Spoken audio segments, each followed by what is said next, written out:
Sebuah video dibagikan di media sosial, Senin, tanggal 25 Oktober tahun 2021, ramai diperdebatkan.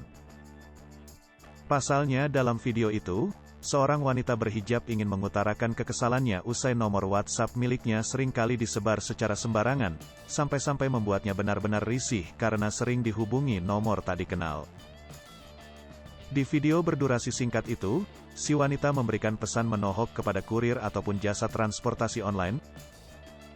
Hal ini diakuinya sudah terjadi cukup sering, karenanya ia sudah sangat risih dan gerah untuk orang-orang yang sering berkomentar nyeleneh atas teror yang diterimanya.